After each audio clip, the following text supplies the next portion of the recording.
म नटेरी छ, नियन्त्रण तिम्रो छ। म छैन, मेरो मन मेरो होइन। बुझे पनि नबुझे झैँ गर्ने तिमीसँग रिस छ, रिसाउन सक्दिन। तिमीमा म विलीन हुने यो पलसँग आशा छ, देखाउन सक्दिन। तर मन नटेरी छ, नियन्त्रण तिम्रो छ। बिहानको तातो चियाको चुस्की लिने यो ओठ एका बिहानै खोजी गर्छ तिम्रो। रातको मातले सिरानी अँगाल्ने यो छाती मध्यरातमा खोजी गर्छ तिम्रो। तिमी बिहानको मिठास पनि आइदेऊ, तिमी रातको कविता पनि छाइदेऊ। तिमी म भइदेऊ, किनकि म छैन, मेरो मन मेरो होइन। म नटेरी छ, नियन्त्रण तिम्रै छ।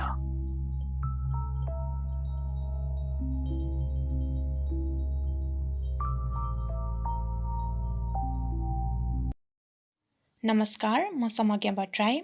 आज हजुरहरू सामु एउटा कविता लिएर आएकी छु र मेरो कविताको शीर्षक रहेको छ म र मेरो समाज। म एक युवती, असाँची बलात्कृत युवती। खुला आकाशमा पखेटा फिजाई उड्न चाहने म, पखेटा काटिएर एउटा बन्द कुनामा थुनिएकी छु। सायद अब गुमाउन बाँकी पनि केही नहोला, आखिर सबै त गुमाइसकेँ। मेरो इज्जत, मेरो स्वाभिमान, आत्मविश्वास, शरीर अनि सायद म आफैलाई पनि। कसरी भुलौँ त्यो दिनलाई जुन दिनले मेरो अस्तित्व लुटेको छ। बाहिर घाम टलटल टल्किरहँदा भित्र बन्द कोठामा मलाई लुछेको छ। हो, मेरो शरीरलाई कसैले लुछिरहेको दिन, अनि म बिखरिएको र टुटेको छिन्। आफैदेखि म आफै हारेको दिन, कसैले जिउँदै मलाई मारेको दिन। तर सायद टुट्न अझै बाँकी नै छ। बलात्कृत मलाई समाजले दिने उपहारहरू अझै थाँती नै छ।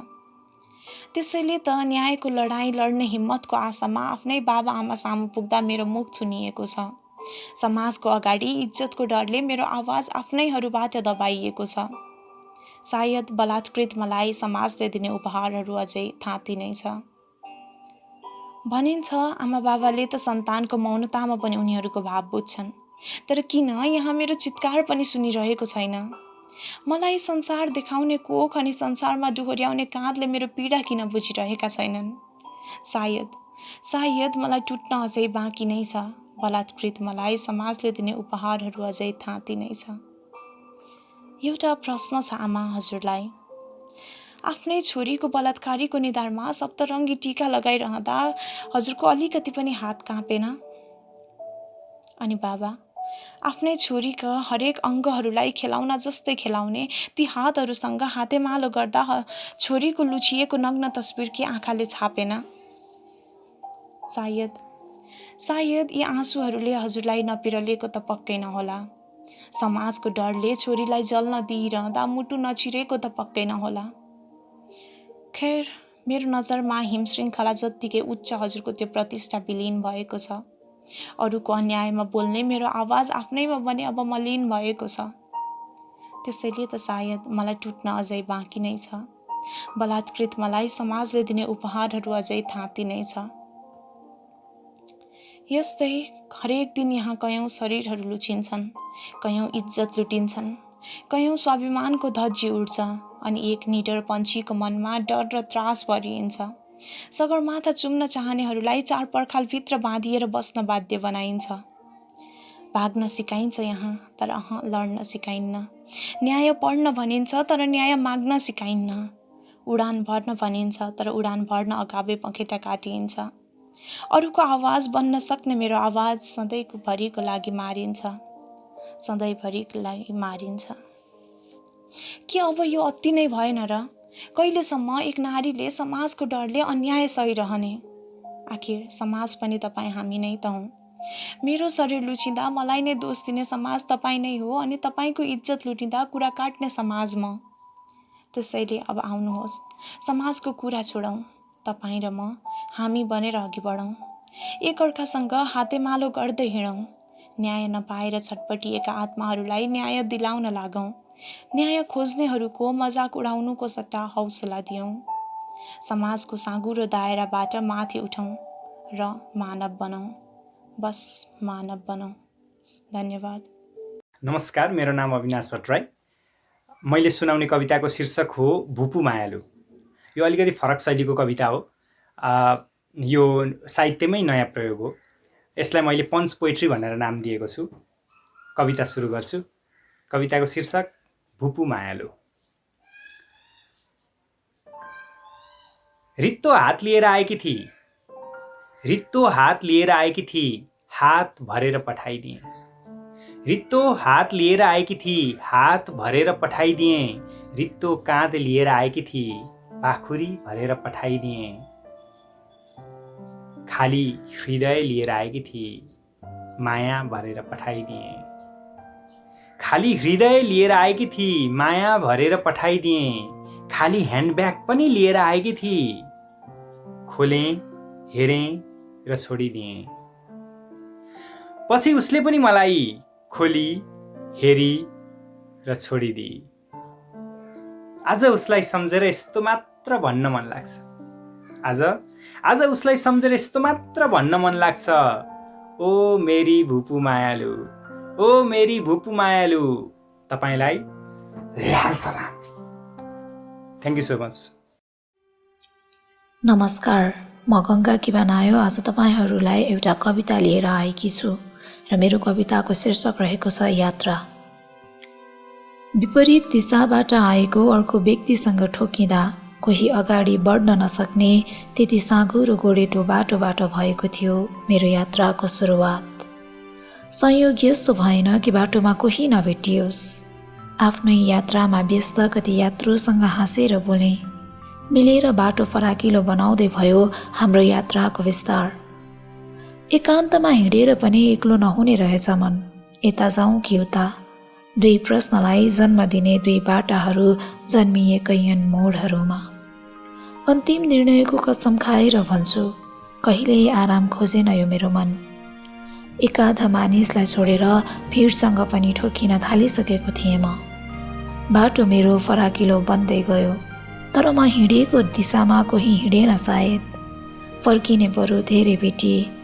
हुनसक्छ म पछिका कोही यात्रुले मलाई भेट्टाएन, वा म अघिको कोही यात्रुलाई मैले भेट्टाउन सकिनँ। एक्लो थिएँ, एक्लै नै रहेँ, तर अविरल म अघि बढिरहेँ मेरो यात्रासँगै। यति कठिन थिएन बाटो, वा मलाई कठिन लागेन। हो, घुम्तीहरू मैले पहिले सामना गरेकै छैन, वा कोही थियो साथमा मलाई केही अन्तरालको लागि दिशा देखाउने त्यो मायावी शक्ति मेरो यात्राको सुरुवात अघि। तर आज त केही छैन, कोही छैन। उत्तर बिनाका प्रश्नहरू, पहिलो घुम्तीमा लडेर दाग बसेका चोटहरू, तिता मिठा सम्झनाहरू, अनि अझै फराकिलो र अझै कठिन बन्दै गएका यी बाटाहरू। मान्छेको मन न हो, लोभी हुन्छ, पापी हुन्छ। यात्रा गर्न अब छोडिदिउँ, आराम गरौँ, यस्तो कहिल्यै लागेन। अझै केही बढी पाइन्छ कि? मन मेरो अघाएन। खुसी त छैन, तर केही पाउने मोह उस्तै ताजा छ। कठिन तर मिठो अभिलाषा दिलाउने यात्रा मेरो हो जारी छ। यात्रा मेरो अझै जारी छ। भनिन्छ दुईटा डुङ्गामा खुट्टा राख्न खोज्दा पिछाड पानीमा पर्छ अरे। तर म चारवटा डुङ्गा च्याप्न खोज्दैछु। त्यही माथि पौडन नजाने पनि माझी हुन खोज्दैछु। किनकि यो ज्यानले त्यो जल महसुस गर्छ भने पिछाड या डुङ्गा चाहिन्छ भन्ने छैन। र कालले यदि निमन्त्रणा गर्छ भने आइकलको बाउ माइकलले पनि रोक्न सक्दैन। भनिन्छ जे जस्तो भए पनि निश्चित जित भने सत्य के हुन्छ अरे। यदि हुने नै भएको भए किन न्यायको लागि अदालत धाउनु पर्थ्यो र? त्यति साह्रो स्वच्छ छ भने यो संसार किन सत्यमाथि रकमको बिट्टोले भार दिनु पर्थ्यो र? भनिन्छ नसा पस्यो त माया बस्यो। यदि त्यसो हो भने चेलालाई चलाउने वेश्यालयको चिललाई के म माया प्रेमको प्रतीक मानौँ कि मानौँ परिपक्व सल्लाहका? त्यो भन्दा नि उचित म मान गर्छु उनीलाई, किनकि कसैको मनसँग होइन तनसँग गर्छिन् उनी कारोबार। भनिन्छ लेखेको पाइन्छ देखेको पाइँदैन रे, तर म भाग्यमा अलि विश्वास नगर्ने परे।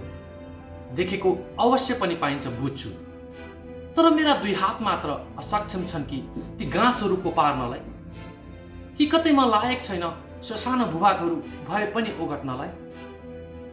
भनिन्छ सबैको लागि भगवान एकमात्र अटल साक्षी हो। खै म त गरिब दुखीहरू यताउता सधैँ भौतारी राको देख्छु। खै म त पैसा हुनेहरूले मात्रै सानो पूजालाई पनि भव्य भोजमा रूपान्तरण गरेको देख्छु। भगवान, यदि हुने नै भएको भए किन पीडित माथि पीडा झनै थपिन्थ्यो र शोषकलाई नै शासनको लागि फेरि किन उत्तिकै प्रोत्साहन गरिन्थ्यो? भनिन्छ कुकुरको त दिन आउँछ मानवको कसरी नआउला र। तर खै मेरो त रातको घोर अन्ध्यारोमा भोलि बिहानको किरण शून्यमै बिलायो कि होइन भने पक्कै पनि आज भोलि 365 दिनमा 24 घण्टा औँसी मात्रै डुलिराख्छ कि? भक्ता,